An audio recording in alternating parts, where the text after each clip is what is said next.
They were known as independents, teams without factory backing or major sponsors, yet they were the backbone of the sport. Hi, I'm Michael Waltrip, and today on the Legends of Stock Car Racing, we're going to stop off in Richmond, Virginia, and meet Junie Donlavey. He entered his first race at Darlington in 1950. Junie finished 61st in a field of 75 cars in a 1949 Oldsmobile. Ever since that time, Junie has been a mainstay on the Winston Cup circuit, giving many of the stars today their first taste of NASCAR competition. We'll join Junie and Johnny Hayes right after this. Junie has been a cornerstone in NASCAR Winston Cup racing for over 50 years. Now that's a lot of memories. You spent all these years, and now we're going to try to get back to when you started in the old days. You know, the bad part about doing that is I have trouble remembering what happened last week, so it's going to be hard for me to go back into ancient history. But we started in 1949, bought a car from a gentleman up in New Jersey, Les Hill. It was a modified that had been driven by Tim Flott. And on his way back up north, he left that car here. And another boy and I went over and bought it, and that's when we started our racing career. And then we heard about the track being built at Darlington. And we said, good gracious, man, we got to do something with that. So went to the wrecking yard and bought an Oldsmobile, been flipped, beat it out, straightened it up, and off we went to Darlington that September. So we ran the first race at Darlington that they ever, the first one that they ever had down there. Started 75 cars, 3 abreast, and it was a sight to behold. How did you finish? Did you make it through the race? No, we broke down about halfway. I think I only had 2 reinforced wheels back then, had a bumper jack, and a 4-way lug wrench. So we could have finished pretty good if we could have kept it rolling the whole race, but we had a lot of things happen. The hub finally broke, and that put us out of the race. In the late 50s, didn't Emanuel Zervakis drive for you? Yeah, Emanuel drove for us in 56, 57. We had some pretty good races, but the equipment that we had back in those days was really stock stuff. And we had a lot of breakage back then. We learned a lot about what pressure you could put on certain parts, the steering arms, the hubs, the wheels, all of that stuff. So even though we were breaking down or having stuff break on the car, Emanuel did a good job. It turned out Emanuel became really an expert on cars, didn't he? A lot of people started running his equipment later on. He started Stock Car Products here in Richmond, and today he builds some of the best parts that you can put on a race car. Yeah. Bill Dennis. You had a lot of success with Bill Dennis when he drove for you. In turn 3, they look like they're welded together. Girolo, Dennis high, and breathing right down their pipes. It's the combination of Sammy Ard and Red Farmer. Photo finish cameras are on and ready. Now here they come out of 4 in a drag for the flag. You could cover them with a blanket. It's Bill Dennis by less than a second, winner of the Permatex 300. Hey, look out! These boys don't even stop after the checkered flag is thrown. Bill Dennis just chalked up his second straight Permatex 300. And with the type of competition entered in this race, that's a real achievement. It took him 2 hours, 14 minutes, 16 seconds to do it. For his efforts, Bill received $8,400, the trophy, a kiss from the Queen, the accolades of the crowd, and what's more important, the promise of a very bright future in racing.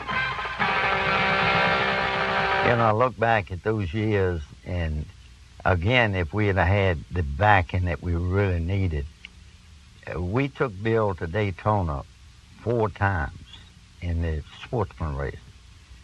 We ran a car that we had built in '67 with the help of Holman and Moody. Bill took that car and finished first 3 out of the 4 times. 72, 3, and 4, I think it was. 3 years in a row with the same car with the same driver. We were mighty proud of that. And you would have thought that that's where a big sponsor, big car company deal would come out of the wall, because Daytona is so important, and y'all had so much success there. Well, we had a local company that was helping us, and he's the one that really kept us in business. And that was Truxmore, owned by Harold Cole. And he started helping us to a certain extent back in 1960. But we knew better than to ask him. We did a lot of work for him. We used to put bodies on, trash bodies on, and paint them and all. I knew better than to try to go too hard and get him as a major sponsor, because I didn't want to lose his work. Right. But he basically was the one that kept us in business for years. We had one of the nicest tow trucks that they had on the circuit. We were able to get back and forth to all the races with a credit card from him. So we owed a whole lot to Harold Cole for keeping the number 90 going. And we never will forget that either. Dick Brooks, when he was driving for you, and y'all spent a lot of time together, and he had the ugly wreck at Talladega. What was that like? Nearing the midpoint, part of racing's Alabama gang runs first and second. Bobby Allison, number 16, the master, leads his 26-year-old protege, Neil Bonnet, number 12, by less than a car length. But on the backstretch, Richard Brooks rides one down hard. Dick Brooks, and I know some of the people today haven't seen him for quite a while, but Dick Brooks was one of the greatest drivers that's ever sat behind the wheel of automobiles.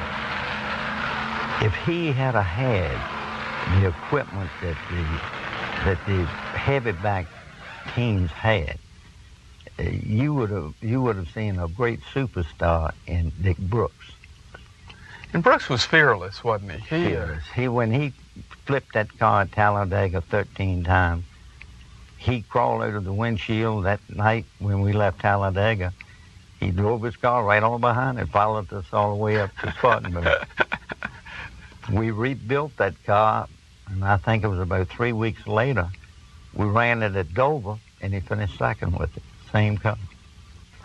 During the mid-'60s, NASCAR Winston Cup racing got a little bit too expensive for Junie Donlavey's pocketbook, so he went back to the modified series, winning races with drivers like Sonny Hutchins.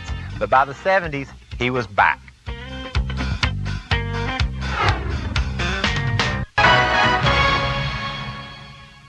You were always sort of on a pedestal to everyone involved as far as respect, and you've always treated everyone right. You've given people breaks and opportunities, and those kind of things are never forgotten as you go through the list of people, and I'm sure a perfect example would be Kenny Schrader. How was it working with Kenny starting out? Very, very good. He was a smart driver, and he knew what he wanted to do. I knew what it would take for him to be able to do what he wanted to do. So we gave him the time to feel these cars out, to get the feel of all the racetrack, see what it was like to run with the competition, and he developed me to one of the best. Well, you won the 125 Daytona. That must have been a rush. It was a real. It really set us up, and we had a chance, in which we led the 500 for quite a few laps. In fact, we were leading it right near the end. We came in for a splash of gas, took 4 seconds, went back out, and he over-revved the motor, locked the transmission up in low gear. He said it was a rookie mistake, but anyway, we finished 7th, and we were mighty proud of that. Yeah. When Benny Parsons retired, he spent his last year with you. And that was one of the best years we've ever had. We had the opportunity to have won 3 races that year with a limited schedule. Benny was that good. Again, we learned a lot from Benny. He was such a good teacher on what he needed, and we listened to him. Everything he suggested, that's what we did. And Benny will never know how much we really learned from him. I ran across Benny back in 1970, I believe it was. we were running a sportsman car down there, and Benny was running the ARCA series. Well, Benny had 2 4-barrels on his car, and we were running 2 4-barrels in the sportsman race. Well, he won the ARCA race. The following Saturday, Sonny Hutchins, who was driving for us, was leading the race. And we found out that the engine, a little piece off of the accelerator had fell off, and the carburetors were wide open. And Sonny was running wide open, never backing off. But the rains came, and they had to red flag the race. Well, we found out what was wrong, and the only one around there that had a piece for those carburetors was Benny Parsons. And I ran up to him and asked him, could I borrow it? And he said, go over there and take it, anything that you want. And I said, Benny, if we can ever do anything for you from now on, don't ever hesitate. So that was just his attitude on, he didn't hesitate, he didn't say, well, let me think about it. He just said, go get it. And I'll never forget that either. I've had some real experiences down through the years with all of these drivers, and I think Modified and Grand National, Winter Cup. We've had maybe 165, 170 different people that we work with, different drivers. And it's been an experience that, I don't know, I wish I had a tape of all of them so I could go back and enjoy them like I did back when they were happening. Looking back on it, would you have done it any different way? Would you have rather had big, giant sponsorships and big-to-big hero team, or would you have rather have done it like you have, helped as many people as you've helped, and be as well respected as you are throughout the sport? The way that we have gone through life and through our racing career, I wouldn't change one lap of it. To have worked with so many greats now through the years, that's something that you can't buy with money. And we had Fred Lorenzen one time up at Trenton. He went out and made a couple laps. He came in. He said, now, Donlavey, we can do one or two things. If we want to win this race, we can spend $750,000. If we want to run fourth, we can take what we got. I said, well, being it's late in the day, let's go for the fourth. And he went out and he ran fourth. Fantastic. And I mean, Fred Lorenzen was a great driver. Oh, yeah. One of the best forever. And he didn't knock our equipment. He just told us what he could do with it, and that was it. Since 1950, when Junie entered that first race at Darlington, he's gone on to enter over 700 more, winning a race in 1981 with Jody Ridley behind the wheel at Dover, Delaware. His cars have won 2 poles and over $4.5 million. Junie, since you've been here since the beginning of time, basically, with motorsports, you had the advantage of getting to see all the original drivers all the way up till today, to the high school boys that are driving these things that are coming in now. But we're really curious, and most of all in this Legend series, what was it like with Curtis Turner, Fireball Roberts, you know, Joe Weatherly, the heroes of those days? What were they like in those days? They were great guys, and they loved racing. They drove a race car with a passion. Curtis Turner, I never will forget, he came to Richmond, stopped by a little dirt track we had on the number 2 highway one night, all dressed up, white shirt and everything. And this guy that had been running that regularly, they asked him, would it be all right if Curtis made a few laps in his car? And this boy was like we were. He didn't have a lot of money, and he just did it for the love of racing and hadn't really been able to do a whole lot with it. Well, he put Curtis in there, and Curtis won the race with the car. And it was unbelievable. But he just loved to drive. He and Joe, I would imagine that they had more fun. They had as much fun as anybody that's ever been around a race car. They played a lot of jokes on each other. I remember one time Joe Weatherly was down at Daytona, and he backed up to the water right in the main drag of Daytona. and he had a Studebaker. I think it was a modified. And he revved that thing up, and I know you've been down in the middle of Daytona where that big hump is coming up off of the beach. Right. Well, when he hit that hump, he was wide open. And, of course, the police chased him, but I don't think they caught him as far as I can remember. But, I mean, to see people do things like that. Of course, he didn't do it with the idea of hurting anybody. They did clear the traffic and the people off the side to see what he was going to do. But Joe drove for me one time at Darlington. And we left Wilson and rode down to Darlington. And on the way down, he was running about 100 miles an hour in this car. And he came up on a car approaching a curve on a 2-lane highway that wasn't running fast enough to beat him around the corner, and he couldn't stop. So his sidekick, his mechanic, Johnny Rhodes, hollered, "Let her go, Joe." And Joe made us swing out, and he touched the brake, didn't do any good. So that's the reason Johnny hollered. And he went out around his car, and coming around the curve was a state trooper. Oh.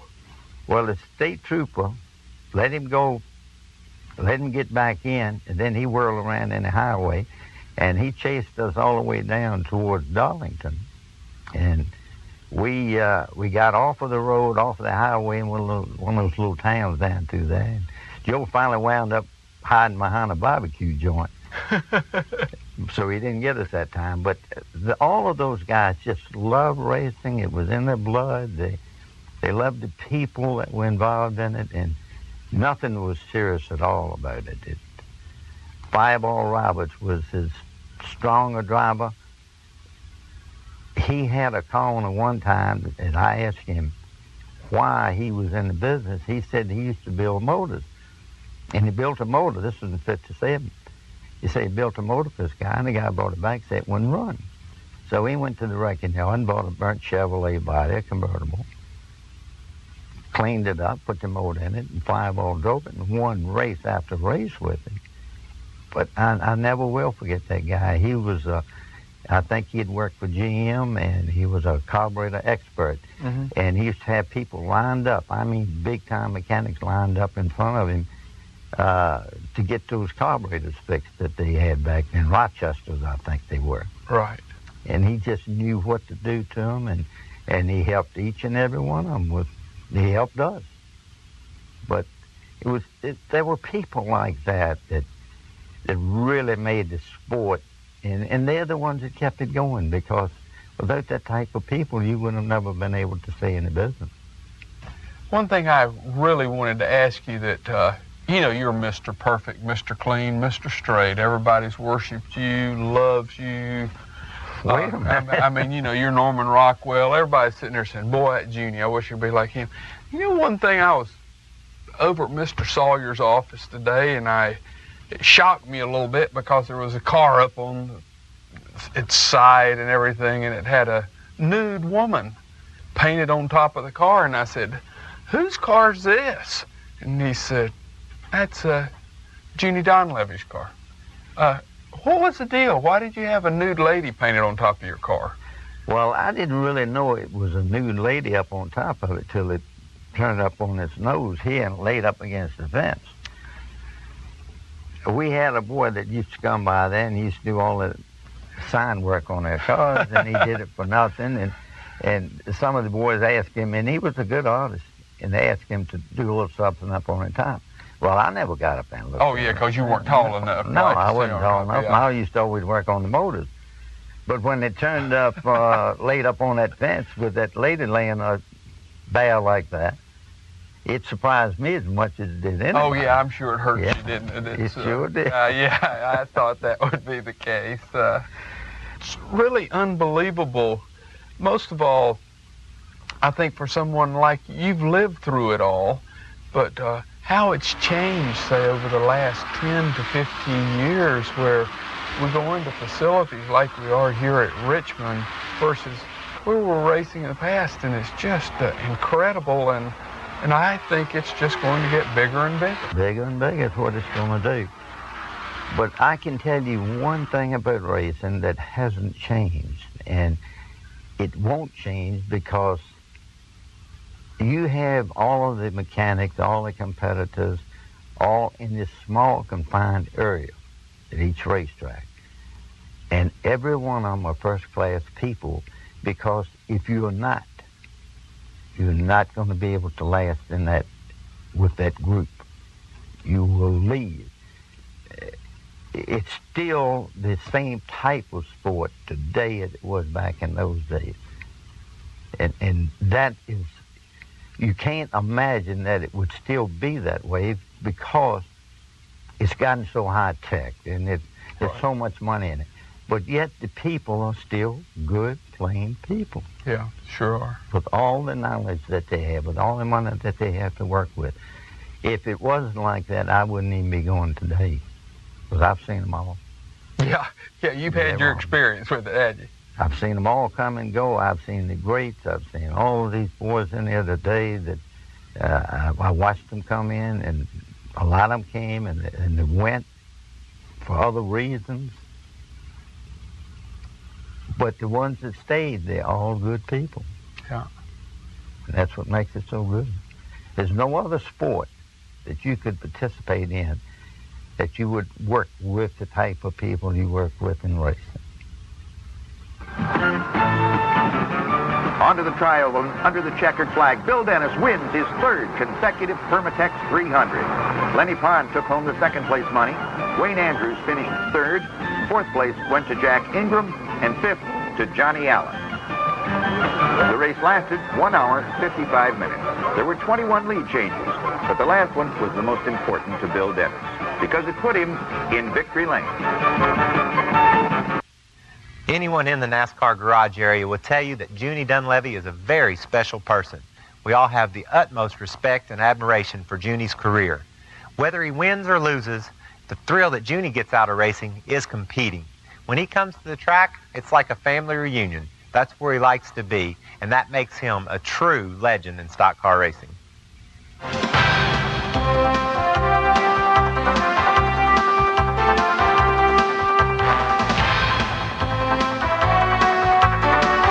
the one thing that I can say about the race that we won up at Dover, it wasn't so much winning the race, it was the team, how happy they were that we had won that race. And that meant more to me and to our team than to me. Just saying you won a race. They were as happy as we were, and it just really made us feel good. So I'll always remember that win. And it wasn't because it was a win, but it was because of the way the team treated us.